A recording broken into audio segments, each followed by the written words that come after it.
it's one of those things you dream about, but you don't expect to get it. Did you want to become an actress when you were a kid? Yeah, 100%. Ever since I was a child, ever since I can remember. Newbies that get into the industry have a passion for their career, at the same time are very into social causes. I mean, as cliche as it sounds, be the change that you would wish to see in the world.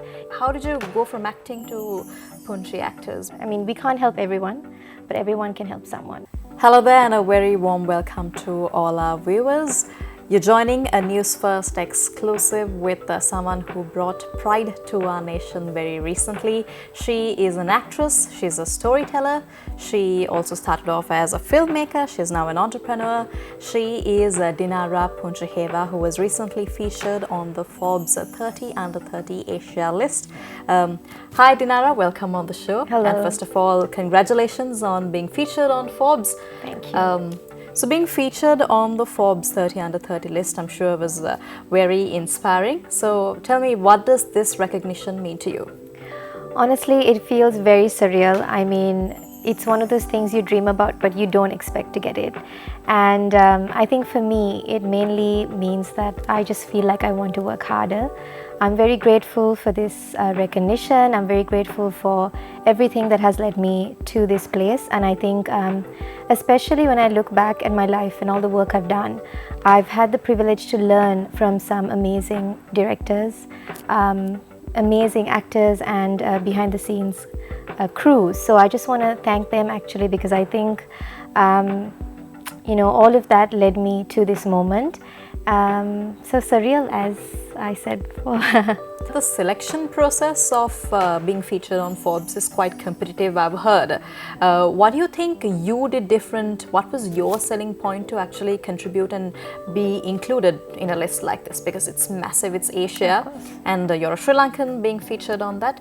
I think my work ethic and my passion for acting and drama, I feel like maybe they saw it through the kind of work that I do.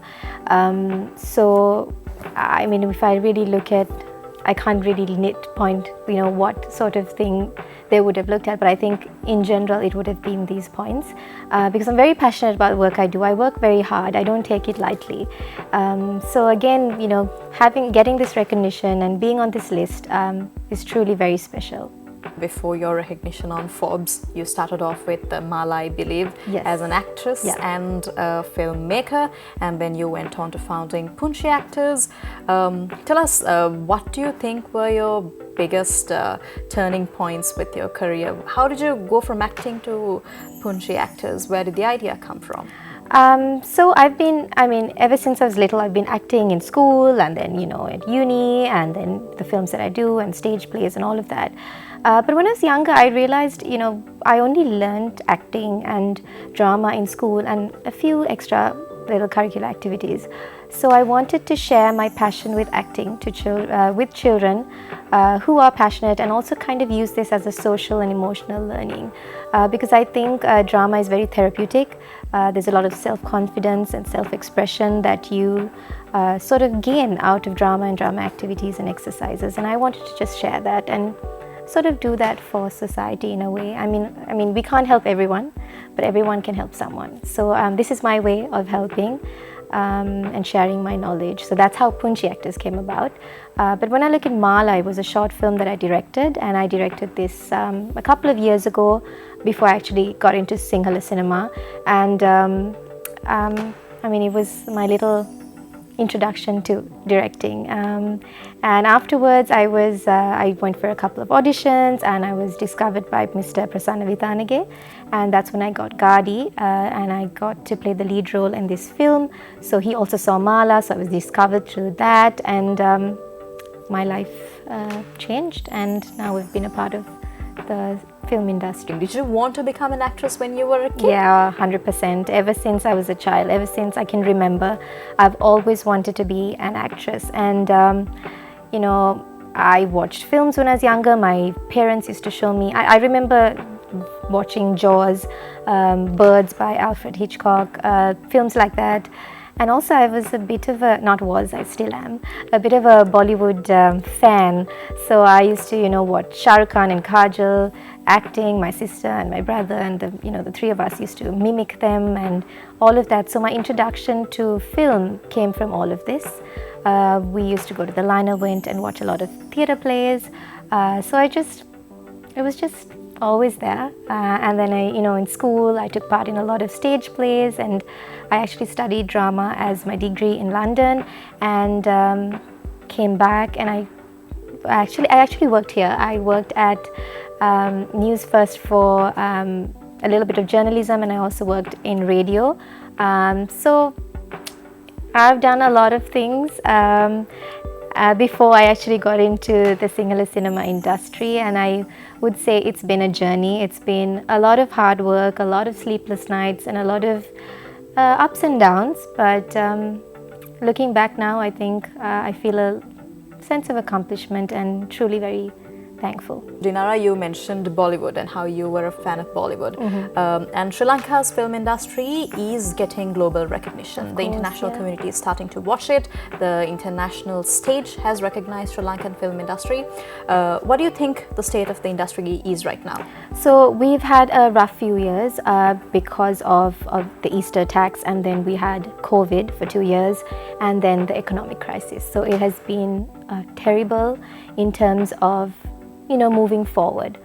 But that saying, things have moved forward in an amazing way, and I think Sri Lankan cinema is getting global recognition with directors like Jagat Manoharan, Sanjeeva Pushpakumara, Prasanna Vitanage, who are doing films and sending it out to all these film festivals, and it's truly so amazing. And we have a large pool of talent and a lot of talented people.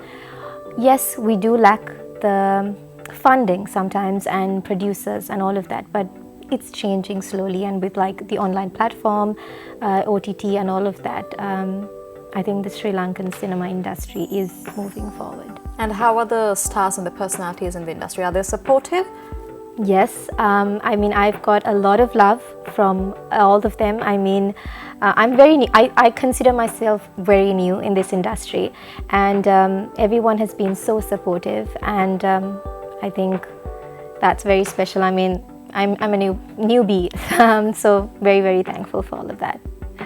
You've dedicated yourself as an actress and at the same time managing Punchi actors, and I hear you're a new mum as well. So how has the balancing been going on? It's the start. Still, my baby's 2 months, and I think I'm still navigating all of this. It's quite challenging sometimes, and I think being a mom is a 24-hour job. By the end of the day, I feel like my brain is fried. But it's beautiful because I'm actually completely immersed in this chapter of my life, and I love it. I love being a mom, and even with my work, I love the work I do. So I have an amazing support system. I have an amazing husband and my family and parents and in-laws, and it truly takes so many people to, I think, give that support and raise a child. And like they say, it takes a village. So I'm able to be here today even for this interview because of that support. And I think even with the work in the future, I mean, I have a couple of projects planned out for in the next couple of months.